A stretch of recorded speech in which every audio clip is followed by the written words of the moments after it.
Muli po, binabati ko po ang bawat isa ng isang mapagpalang araw. Blessed Lord's Day po sa ating lahat dito sa Heaven on Earth Reformed Baptist Fellowship. Magpapatuloy po tayo sa ating series sa Five Solas. Basically, why we believe what we believe. Bakit ba natin pinapanampalatayanan ang Five Solas to be one of the foundational creeds na meron tayo as Reformed as a member of the Reformed community, and nandun na tayo sa bahagi ng Five Solas, sa Sola Gratia na po tayo. Last week, inumpisa natin yung pag-aaral sa magitan ng pag-define ng vocabulary ng grace, dahil marami nagsasabi na naniniwala din naman kami sa biyaya ng Panginoon, pero when put to the test, they don't really believe and they don't really share the same definition of terms. In-address din natin yung mga challenges pagdating sa pananampalataya sa biyaya ng Panginoon. Some would say na kung it is truly and wholly all of grace, then maglilid lamang ito sa licentiousness or even antinomianism. And in-address po natin yung mga basic na objections sa paniniwalang ito. And ultimately, or yung last item na pinag-aralan natin sa series na ito is whether ang biyaya ng Panginoon ay either necessary or sufficient. Kinakailangan lang ba natin to o ang biyaya ng Panginoon ay sapat? Ngayon, ngayong umaga, ang pag-uusapan natin mostly ay ilan sa mga terminologies, mga vocabularies upon which ang expression ng biyaya o yung grace ng Panginoon has been revealed or kinommunicate salita ng Panginoon. So why we believe grace alone sa pamamagitan ng manifold expressions ng pagkilos ng Panginoon sa kanyang pagtubos sa kanyang mga tao. The many expressions of God's redemptive work. Kagaya nung ginawa ni Kuya Jordan kanina while he referenced a non-reformed commentary, ako gumamit din ako ng isang non-reformed systematic theology book na ginamit namin sa seminary back then, just to pull up some of these vocabularies dun sa redemptive work ng Panginoon. Of course, we are referencing John Calvin's Institutes, the Systematic Theology ni Berkov, and ito yung what I would say is naiiba yung outlier, which is yung Wilmington's Guide to the Bible ni Dr. Harold J. Wilmington. Hindi siya reformed, pero we will be referencing him as well. Bondage of the Will ni Martin Luther and yung Plan of Salvation ni Benjamin Warfield. And umpisan po natin yung ating pag-aaral this morning with a couple of verses. But before we do, manalangin po tayo sa Panginoon as we begin, and let's continue to seek God's help sa pag-aaral natin this morning. We thank you, Father, for this day and sa oras na ito na binigay niyo sa amin to study your word, and may you be with us. May your word and your spirit be our teacher this morning and help us to truly understand what it means to be saved by grace alone. In Christ's name, Amen. Sa ating pasimula, no, dalawang talata mula sa salita ng Diyos, Romans 8:28 to 30, and excerpt mula sa Ephesians chapter 1 verse 4. Sabi ng Romans chapter 8 verse 28 to 30, nandiyan po yan sa inyong handouts. And notice again, may ilang mga words dyan na nakabold and even italicized fonts for me to communicate an emphasis dun sa mga certain passages na yon. For those whom He foreknew, He also predestined to become conformed to the image of His Son, so that He would be the firstborn among many brethren or brothers and sisters. And these whom He predestined, He also called. And these whom He called, He also justified. And these whom He justified, He also glorified. Sa Ephesians chapter 1 verse 4, sinabi doon, just as He chose us in Him before the foundation of the world, that we would be holy and blameless before Him. Sa ating pagpapatuloy, titingin tayo ng, not every single terminology, but some of the terminologies where one of them, majority, if not all of the evangelicals unite upon, one which constantly sparked seemingly endless debate, and the other, an aspect of God's redemptive work that has been neglected by the majority of professing evangelicals. And naniniwala ko na kinakailangan natin ito dahil dito nag-uugat yung confusion pagdating sa usapin ng pananampalataya sa biyaya ng Panginoon. Sabi ni Dr. Harold Wilmington sa kanyang systematic theology book na Wilmington's Guide to the Bible, he correctly states and cites na merong 15 keywords at least sa kanyang pag-aaral na inisa-isa niya 15 keywords in the vocabulary of salvation. These are, just to name a few, justification and sanctification. And yung isa sa terms na pag-aaral natin, he cited, not as a part of the 15 vocabularies, but he cited one of these terminologies nonetheless. Nung sinabi niya dun sa kanyang section na soteriology, yung Doctrine of Salvation from page 728. Sinabi niya, he cited Dr. Stephen Swihart as he speaks of the work of the Trinity in salvation as he attributes the Father, or as he attributes to the Father the work of election. So, sinabi ni Dr. Wilmington na as he cites another theologian na kahit yung pagpili ng Panginoon ay bahagi ng exercise ng kanyang biyaya sa pagtubos sa kanyang mga tao. And umpisahan natin yung pagtingin sa mga terminolohiya na ito dun sa election. Ito yung highly debated, if not one of the most triggering terminologies pagdating sa redemptive work ng Panginoon. Now, why do we have to do this? For the most part kasi sa majority na evangelical community, sobrang narrowed down yung definition and even yung expression what it means to be saved. So, sige, kung may tatanungin tayo, ano ba ibig sabihin na ma-save ka? So, ang common response will be yung mailigtas ka sa impyerno.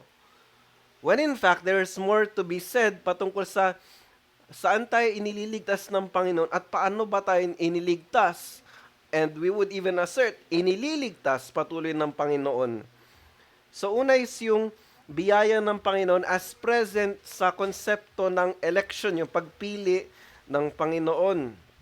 Key texts po natin dyan is Ephesians chapter 1 verse 4 hanggang 5.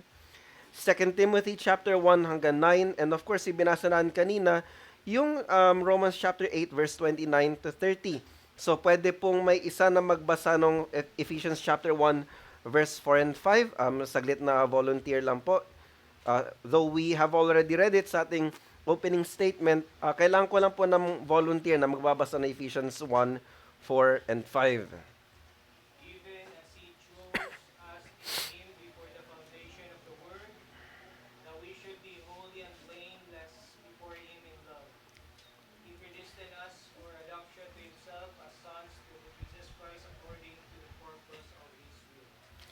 Thank you, Brother JP. And this reminded me of a recorded conversation. I think that was a year ago. Last year, na merong isang anti-Calvinist na tumawag sa akin. Well, that's beyond me. Kung di niya sabihin na ni-record niya pala yun. And ang kanyang question is, asan ang gospel sa election? Asan ang gospel ba yun, yung election? Ganyan yung patuloy niyang ina-assert. And I was rightly admonished and even binigyan ng tip ni Brother Jordan, we start with the scriptures instead of concepts kasi maglalabanan lang tayo ng concepts kung doon tayo mag-uumpisa kasi may concept yung non-Calvinist and may concept din yung Calvinist. While some were somewhat impressed sa patience ko sa pag-usap sa taong yon, I will never forget yung sinabi ni Kuya Jordan. I think the right question would be, saan ba natin makikita sa Bible yon? There has to be somewhere kung saan natin madodraw yung concept that God, before everything came to existence, chose. Kaya magandang starting point yung Ephesians chapter 1 verse 4 and 5, lalo kung gagamit natin yung King James Bible, no? Yung concept ng pagpili ng Panginoon is there.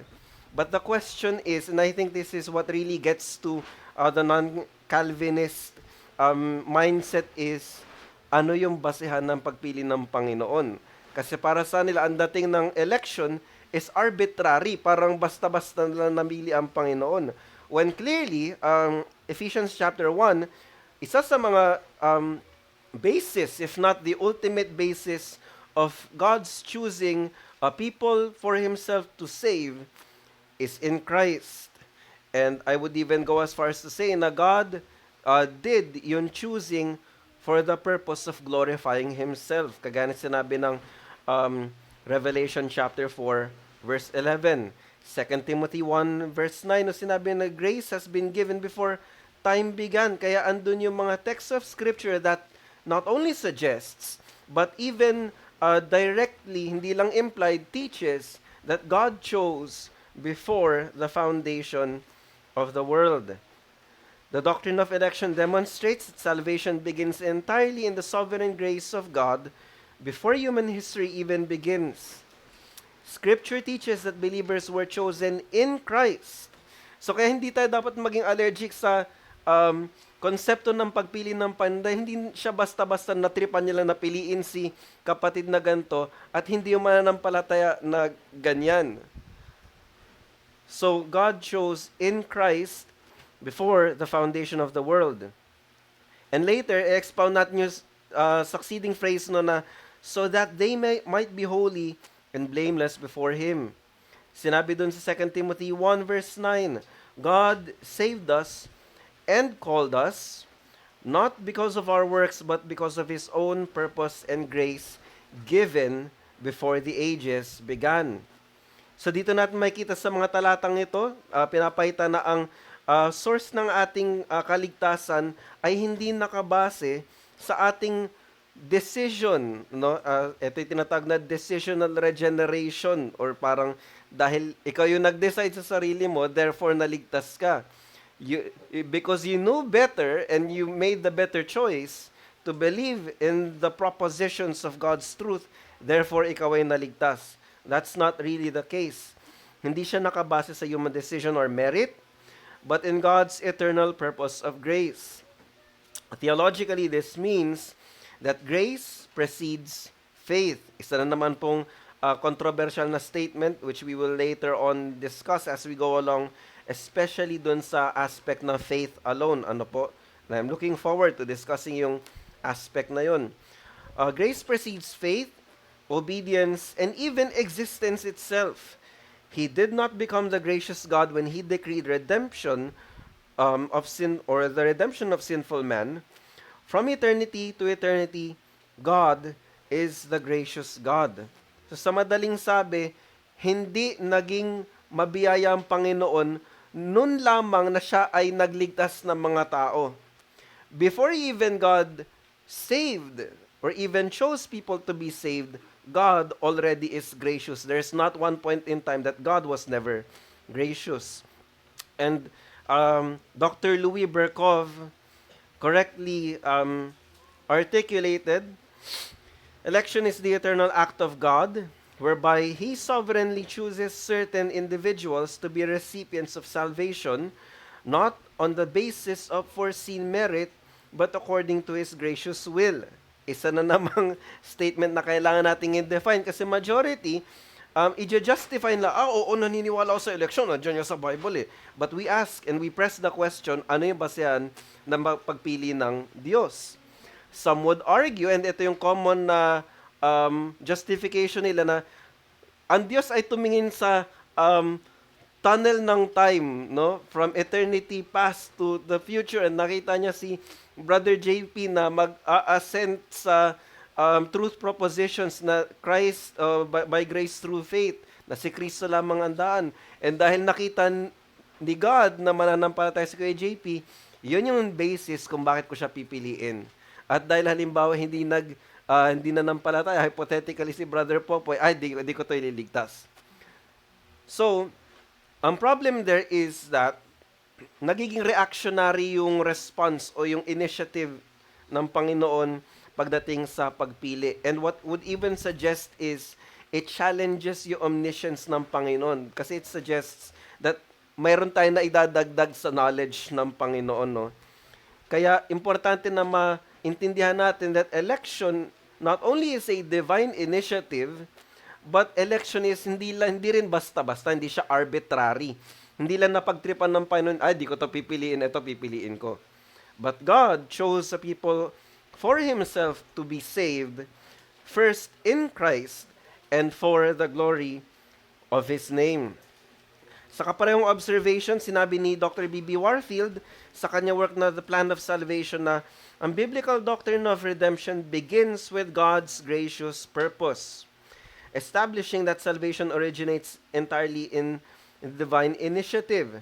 Thus, election reveals that grace is the eternal fountain from which the entire work of salvation flows. Kung meron kayong questions pagdating sa election, pwede natin siya address later. But then again, sabi nga ni Dr. James White, I think kung pwede lang baguhin yung tulip, gagawin na yun na stulip kasi before everything else, nauuna yung sovereignty ng Panginoon sa pagtubos ng kanyang mga tao. Second is yung grace in justification. This goes without saying. Ito yung napakadaling pag-usapan kasi this is where everybody else unites. Calvinist ka man or non-Calvinist ka man, we both believe, whether you would accept us or not, we both believe that yung justification, yung pag-aaring ganap, or siguro in a very loose translation, ikaw ay itinuturing ganap ng Panginoon or perpekto na walang sala. Hindi lamang pagpapawalang sala, but rather tinitingnan ka, itinuturing ka ng Panginoon na walang sala. That's what justification means. And of course, common sa ating text of Scripture, yung Romans 3:24, justified by His grace as a gift. For verse 5, it is God who justifies the ungodly. And of course, yung common text natin, Ephesians chapter 2, verse 8 and 9, that you have been saved by grace through faith. While yung election reveals yung eternal origin ng grace, justification demonstrates how that grace is applied to sinners through the work of Christ. Scripture teaches that the believers are justified by His grace as a gift through the redemption that is in Christ Jesus. Yung sinasabi ng Romans 3:24. And it is God who justifies the ungodly who trust in Him. Ito yung mga clear passages na Scripture na I just can't wrap my head around those who oppose na, hindi, kailangan natin dagdagan ng mabubuting gawa ang pagliligtas o pagtubos ng Panginoon para tayo maging katanggap-tanggap sa Kanya. And later on, yun yung titingnan natin, no? Yung language ng justification is judicial. You can only imagine isang courtroom scenario portraying justification as a declaration in which God counts the believer righteous because of Christ's righteousness imputed to them. Maaring hindi ko na ilagay yan dyan, pero very classic yung 2 Corinthians chapter 5, verse 20 and 21. And even yung text sa 1 Peter, I think that's chapter 3. I can't remember na God justified, or Christ died for the just for the unjust. And yung great exchange where which Christ as yung judgment ng Panginoon has been poured upon Him. Sabi nga ni Dr. John MacArthur, Christ, God looked upon Christ as if He was you, so that God could look upon you as if you were Him. Yun yung hitsura ng justification. Ikaw ay inari, itinuri kang ganap or perfecto positionally in Christ. Si Kristo yung basihan ng ating katuwiran, hindi ang ating mga sarili. Sabi ni John Calvin sa kanyang Institutes, chapter 3, verse 11, sinabi doon na justification is the acceptance with which God receives us into His favor as righteous. So I don't think meron tayong debate or meron tayong objection pagdating sa konsepto ng justification. Pero dito tayo papasok sa isang aspect ng pagtubos, yung expression ng redemptive work ng Panginoon, where there's also debate, if not actually a confusion. Yung biyaya ng Panginoon sa sanctification, yung pagpapaging banal ng isang mananampalataya. And this is important kasi remember I cited Dr. Wilmington, which is a non-Calvinist. It is a systematic theology being used at least sa seminary na pinanggalingan ko. And many seminarians leave that seminary with no concept of sanctification at all. And that includes me, to be honest. And looking back sa aking pagkakaligtas, I realized na this has been in my Bible this whole time. This has been in my theology reviewer this whole time. And tumawid lang yun sa aking isipan, no? Importante na makita natin yung biyaya ng Panginoon sa pagpapaging banal, yung sanctification. Titus chapter 2 verse 11 and 12, I would like a volunteer to read that, and I think this is very crucial, no? Yung Titus chapter 2 verse 11 and 12, binasa natin yung last installment natin, pero may I ask someone to read yung Titus 2:11 and 12.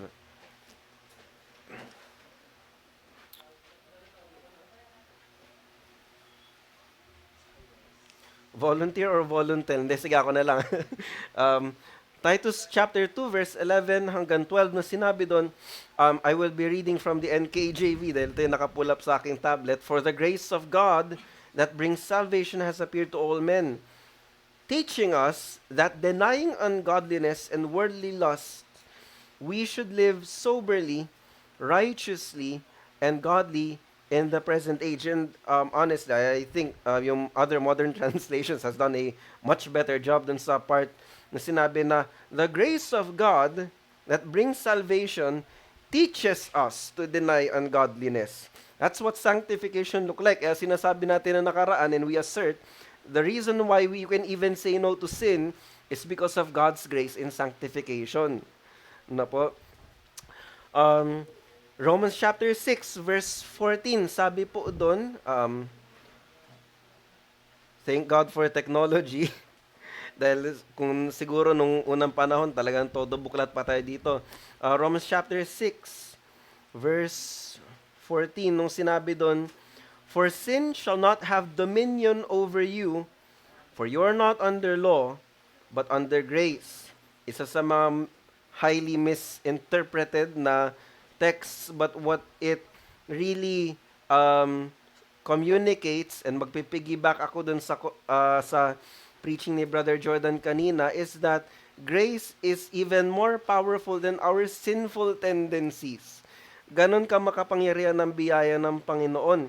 And even more so, dun sa may Philippians chapter 1 verse 6, no, sinabi po doon, Philippians 1 verse 6, napaka-comforting nito, no? Bilang mga tinubos ng Panginoon, being confident, and that's that word again sa preaching ni Jordan, of this very thing, that he who began a good work in you will complete it until the day of Jesus Christ. Now, we should be asking, ano ba yung inumpisahan sa atin ng Panginoon?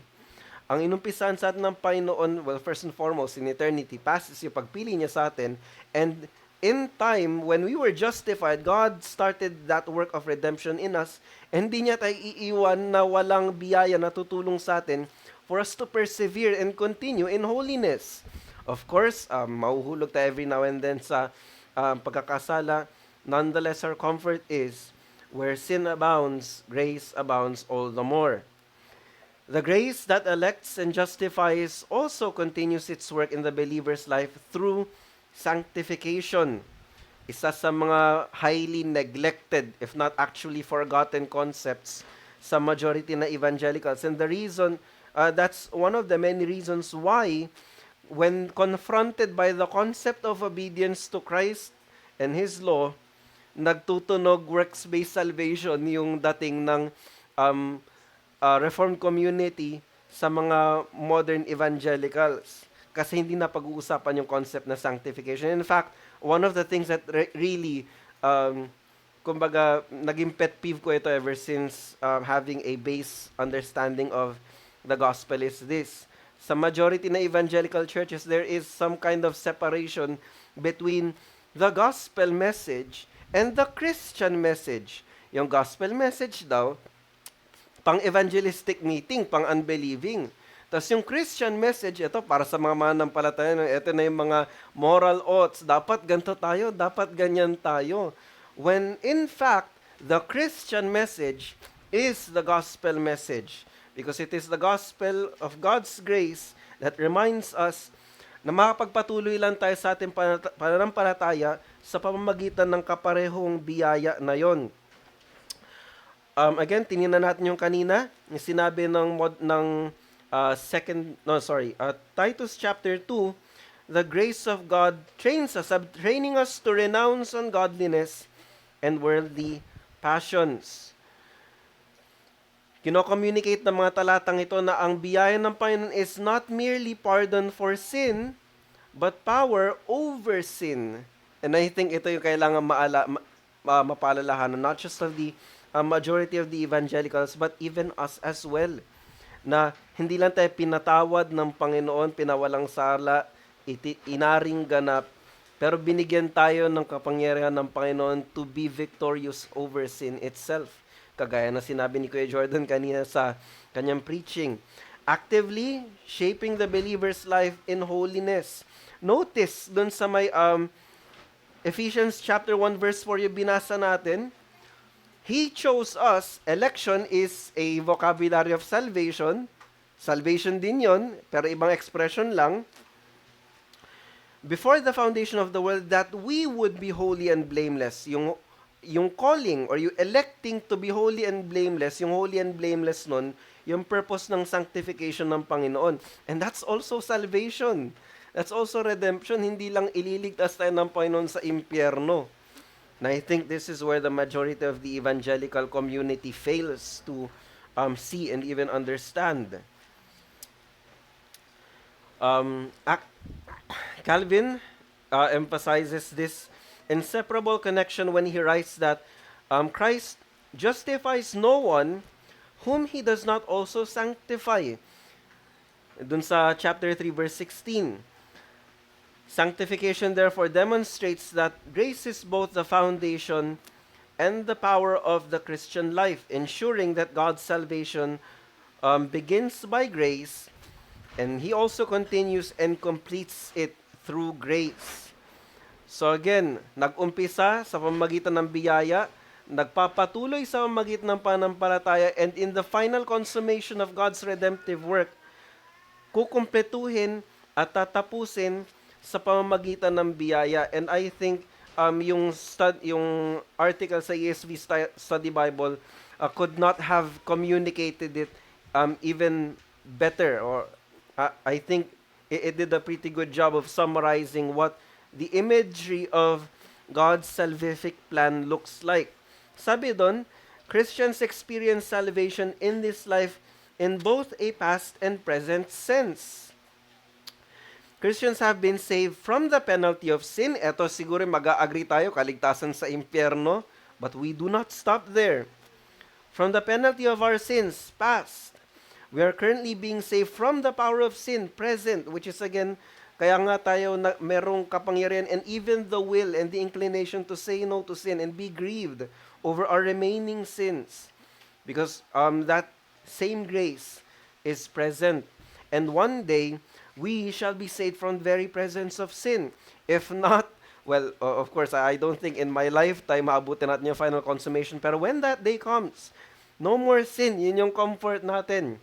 This is God's plan of salvation. And together, itong tatlong mga konsepto na ito, or yung terminologies na ito, reveal a unified biblical pattern. They are differing in terminologies, but they communicate one concept.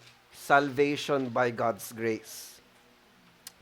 Grace originates salvation in election, secures it in justification, and transforms believers through sanctification, confirming the consistent testimony of Scripture that salvation is entirely the work of God's grace from beginning to end.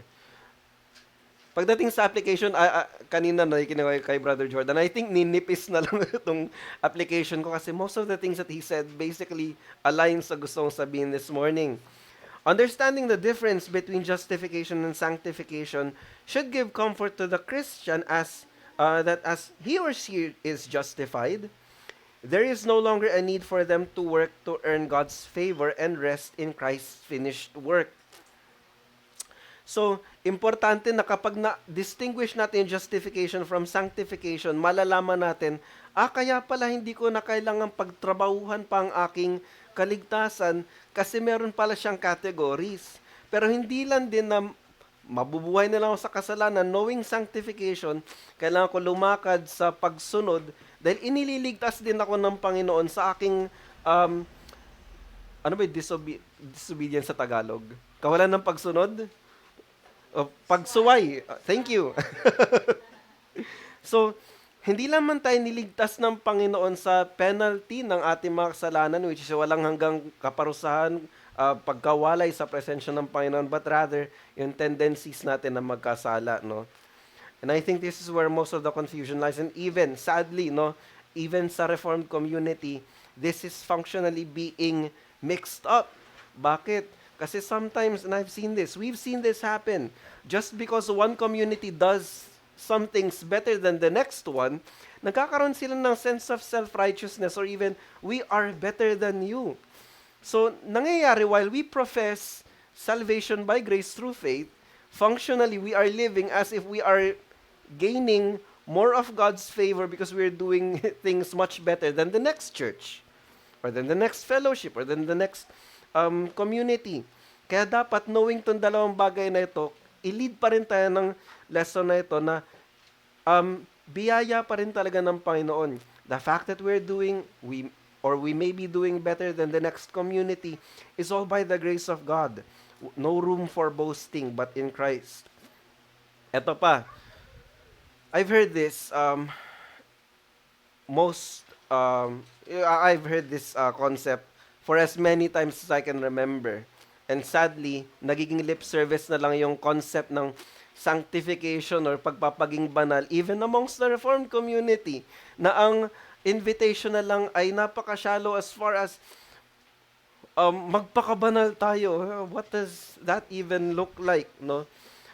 Hindi lamang dapat natin maunawaan yung sanctification, but how do we get sanctified and how to live a life that is sanctified? Sabi ni Christ sa John 17:17, sanctify them by your truth. Your word is truth. One of the exercises na pwede natin gawin for us to pursue holiness and to grow in holiness is to immerse ourselves in the scriptures. Hindi lamang yon, yung pagbibigay ng lip service sa sanctification is yung parang alam mo lang na yung kabanalan, di ba?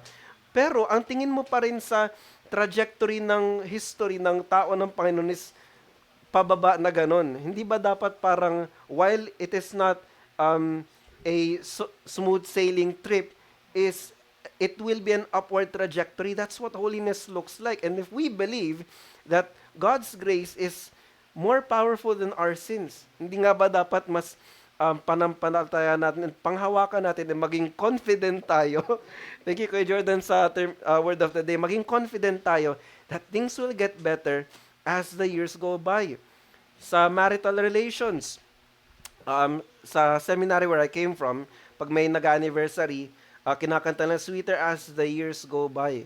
If you are a Christian couple, if you're a Christian husband and wife, hindi dapat tayo titingin sa, while bahagi ng ating marital relations yung faults every now and then, disappointments, pero we should be looking forward to God's sanctification na we will get better. And mas sabi talaga natin, sweeter as the years go by, hindi pasama ng pasama yung marital relations natin. No? And we've seen this. Evaluate your marriages. Check and look at how God is making you holy sa relationship ninyo. Ang holiness, ang sanctification, hindi lamang present sa pagpunta sa church while it is an integral part, but even in your relationship as spouses and our relationship as brothers and sisters in Christ. No?